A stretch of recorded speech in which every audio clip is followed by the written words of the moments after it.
Now look at Part 1. Part 1. You are going to hear a travel agent discussing a holiday booking with two customers. First, you have some time to look at questions 1 to 3.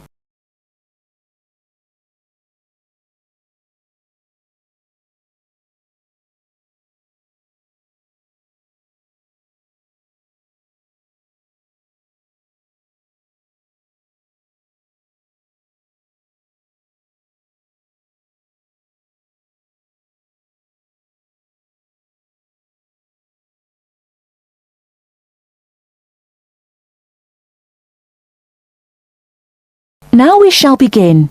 You should answer the questions as you listen, because you will not hear the recording a second time. Listen carefully and answer questions 1 to 3. Good morning. Can I help you? Yes, good morning. We'd like to book a holiday for July, please. Certainly. Where did you have in mind? Oh, well, we haven't thought a lot about it, really. We'd just like to go somewhere hot, you know, and it must be in July. I see. Well, let's get the dates cleared up first, then we can see about availability. What part of July were you thinking of? Oh, well, you see, we have slightly different holidays. I've got the whole month except for the last 5 days, so I could go from the 1st to the 26th. But my friend here doesn't start until the 7th, so I suppose it will have to be the middle 2 weeks, really. Yes, but I've got to be back before the 23rd. Okay. Now, let's find a destination. Any preferences? France? Italy? Oh, not France. We went there last year and it was absolutely packed with teenagers, making noise and getting drunk all the time. Yes, it was terrible. We definitely want somewhere quieter this year. Well, of course, it depends more on the resort rather than the country. There are resorts in every country which cater for the family or the slightly older person. They're usually a shade more expensive, though, as you might expect. Oh, well, we don't mind paying a bit more if it means more peace and quiet, do we? Definitely not. It'll be well worth it. All right, let's have a look at what we've got on the computer. Before you hear the rest of the conversation, you have some time to look at questions 4 to 10.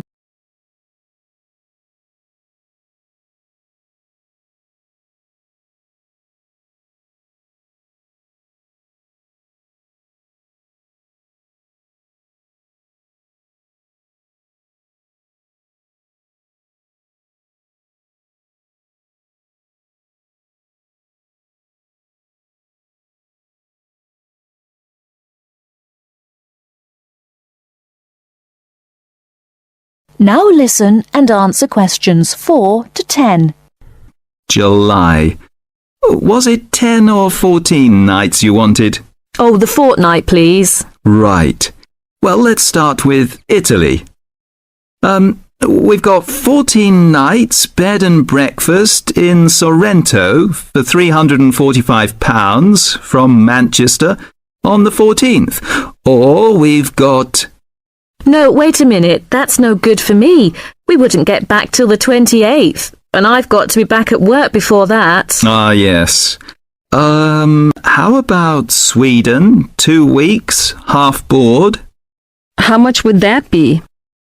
That would be £540 from Manchester again. Well, 540... that seems too much. Well, madam, there's a surcharge for the airport, and it has a 5-star hotel. Oh, well, it's a bit over our budget, really. All right, let's try somewhere else. How about Portugal? Oh, that sounds great. We've never been there before, have we? Let's see now. We've got 14 nights in Albufeira, half board, from Gatwick, for £385. Albufeira? Oh, wait a minute. Did you say the flight was from London? That's right, from Gatwick. Oh, well, we'd prefer a flight from the north somewhere. Manchester, perhaps, or even Glasgow. That is the end of Part 1. You now have half a minute to check your answers.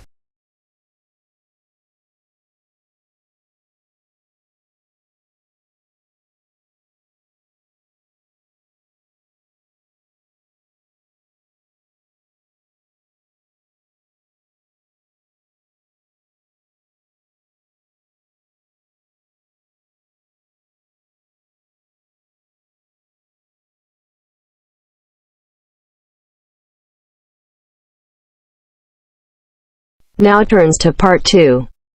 Part 2. You will hear two conversations. First, you have some time to look at questions 11 to 15.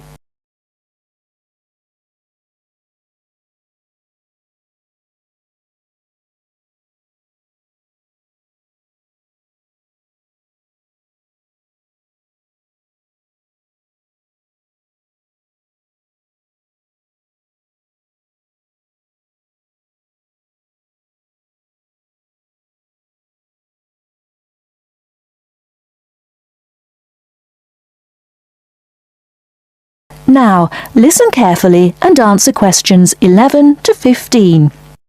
Oh, hi Dave. Long time no see. Hi, Maria. I just settled down. I thought I'd drop by. Come on in, take a seat. Would you like anything to drink? I have Sprite and orange juice. Sprite would be fine. Oh, so how have you been? Oh, not bad. And you? Oh, I'm doing okay, but school has been really busy these days, and I haven't had time to relax. By the way, what's your major?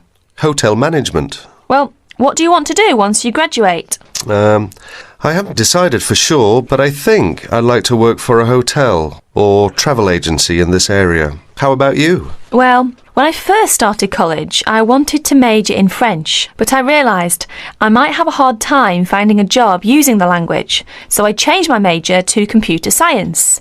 With the right skills, landing a job in the computer industry shouldn't be too difficult. So, do you have a part-time job to support yourself through school? Well, fortunately for me, I received a 4-year academic scholarship that pays for all of my tuition and books. Wow, that's great. Yeah, how about you? Are you working your way through school?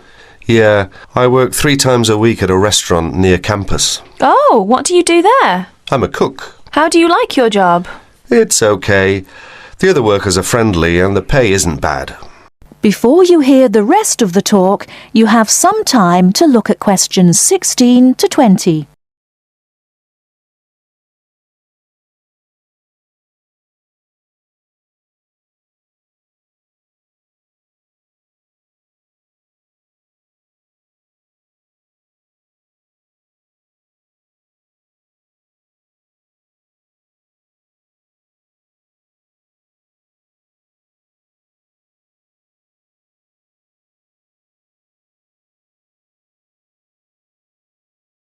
Now listen and answer questions 16 to 20. Several days later, Dave and Maria met on campus. So what do you want to do tomorrow? Well, let's look at this city guide here. Here's something interesting. Why don't we first visit the art museum in the morning? Okay, I like that idea. And where do you want to have lunch? How about going to an Indian restaurant? The guide recommends one downtown, a few blocks from the museum. Now that sounds great. After that, what do you think about visiting the zoo? Well, it says here that there are some very unique animals not found anywhere else. Well, to tell the truth, I'm not really interested in going there. Yeah, why don't we go shopping instead? There are supposed to be some really nice places to pick up souvenirs. No, I don't think that's a good idea. We only have a few traveller's checks left, and I only have $50 left in cash. No problem. We can use your credit card to pay for my clothes. Oh no, I remember the last time you used my credit card for your purchases. Oh well, let's take the subway down to the seashore and walk along the beach. Now that sounds like a wonderful plan. That is the end of part 2. You now have half a minute to check your answers.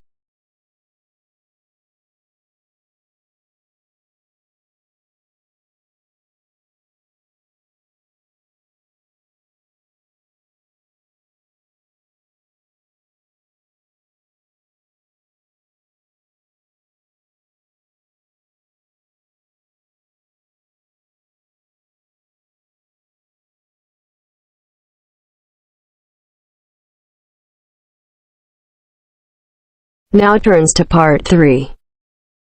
Part 3. You will hear a female and a male student talking about the mock exams that they have just taken. First, you have some time to look at questions 21 to 25.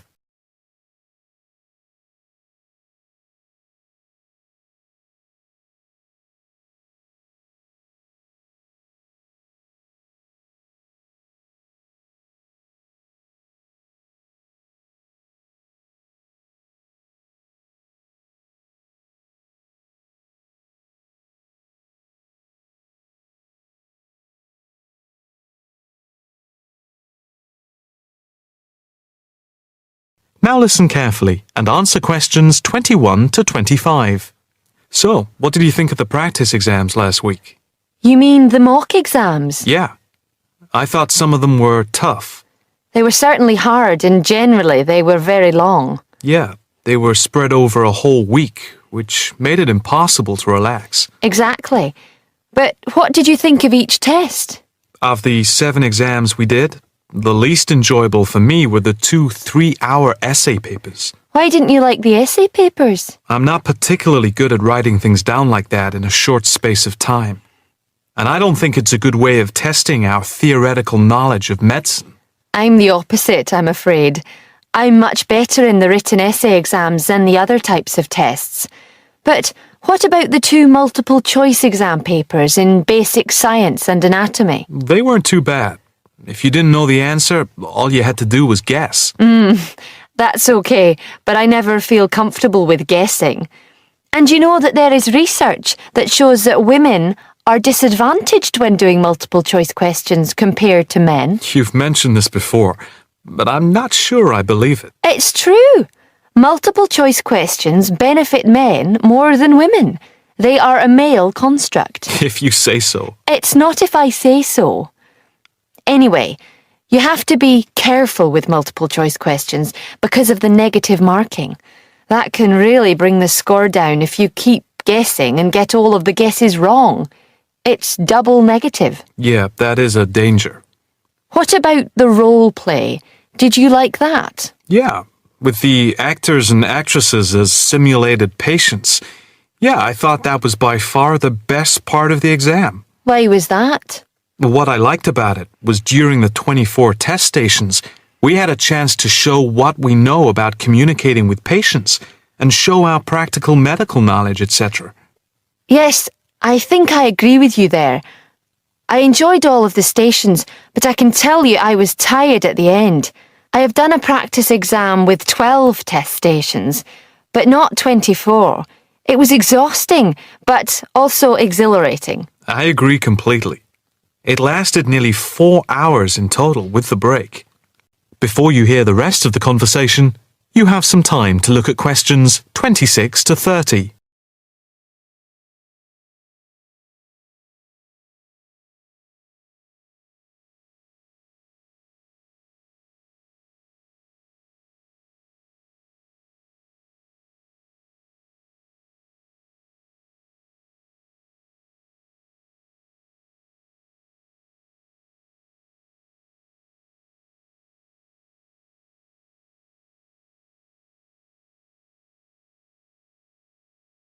Now listen carefully and answer questions 26 to 30.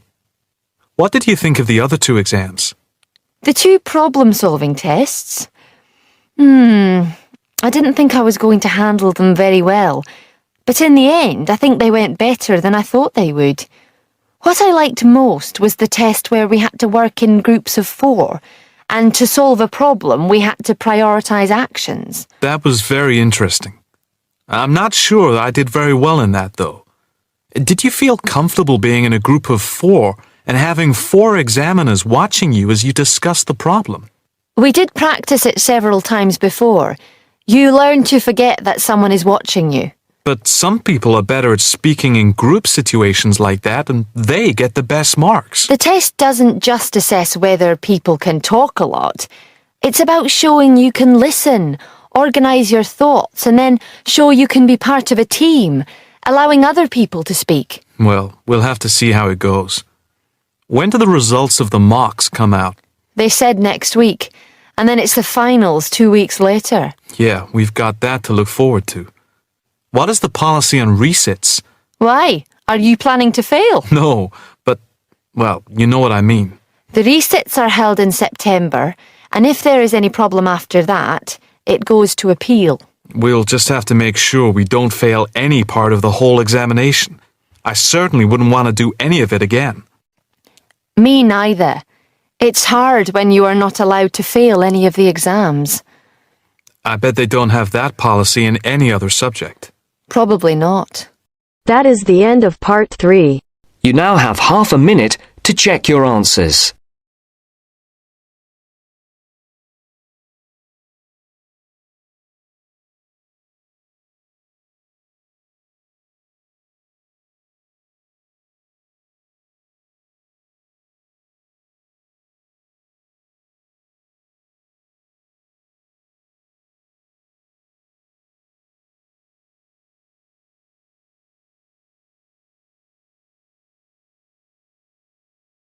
Now turns to Part 4.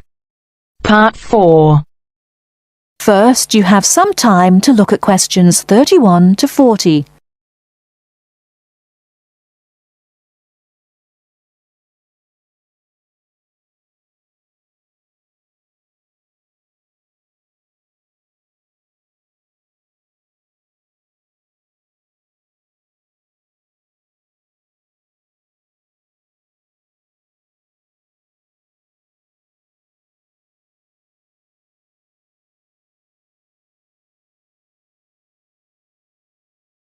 Now listen carefully and answer questions 31 to 40. Hello and welcome. My name's Carolyn Tan. Just as there are a great number of different courses and places to study here, the teaching methods used and the skills you need will vary, depending on the subject you study and the college or university you attend.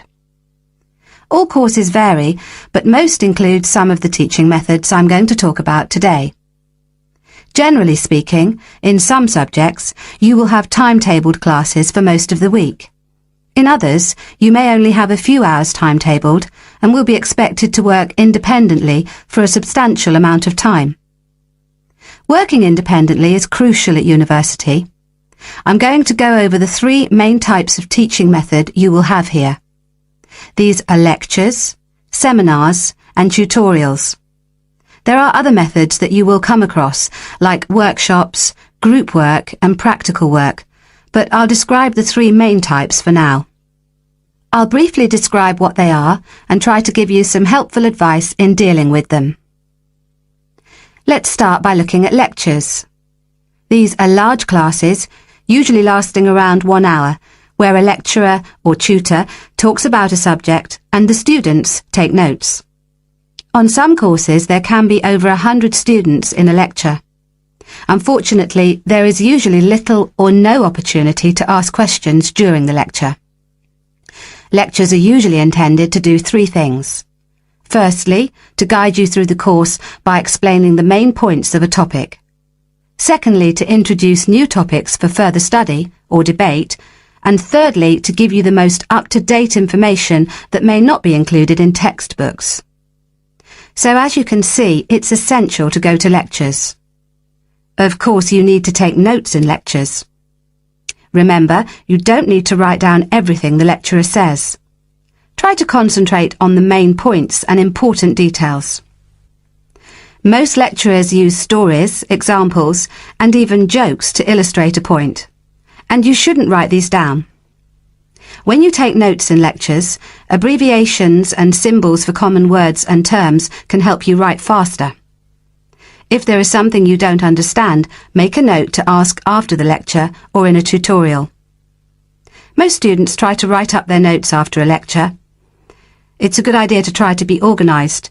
Keep your notes from your lectures in order in a file, but don't just file the notes away until your exams. Read through them regularly, as this will help you with your revision. It's really important to go over your lectures.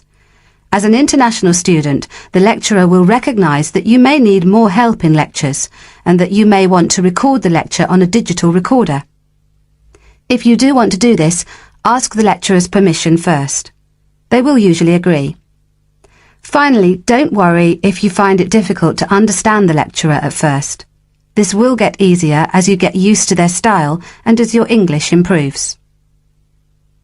OK, that's enough about lectures. Let's have a look at seminars now. Seminars are smaller classes where students and a tutor discuss a topic, and they often last about the same time, if not longer than lectures. You will know in advance what the topic is, and the tutor will usually ask some students to prepare a short presentation for discussion. Seminars are usually meant to encourage debate about an issue. This means different opinions will be expressed by the tutor and students.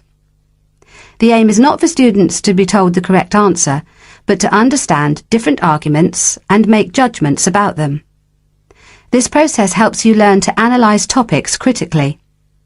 Some international students find that seminars can be a bit frightening, especially if they're not used to this kind of teaching. Don't worry. Many other students feel the same at first. Participating actively in seminars is an important part of the learning process, so try to contribute, even if it seems difficult at first. It is best to do some reading before each seminar, so that you are familiar with the topic and can follow and contribute to the discussion. It may help you to make notes before the seminar of any points you would like to make. If you are having difficulty in seminars, discuss this with your tutor. And finally, I'll give you information on tutorials. Tutorials are meetings between a tutor and an individual student or small group of students. These usually last between 15 and 30 minutes. In a tutorial, the tutor will give you advice and guidance on a piece of work you are doing or a piece of work you have completed, or even a problem you may be having with a topic or with study methods. You should try to ask questions during tutorials about your work or about topics raised in lectures and seminars. Well, that's all for teaching methods. I'll go on now to talk about the different kinds of examination. That is the end of part 4. You now have half a minute to check your answers.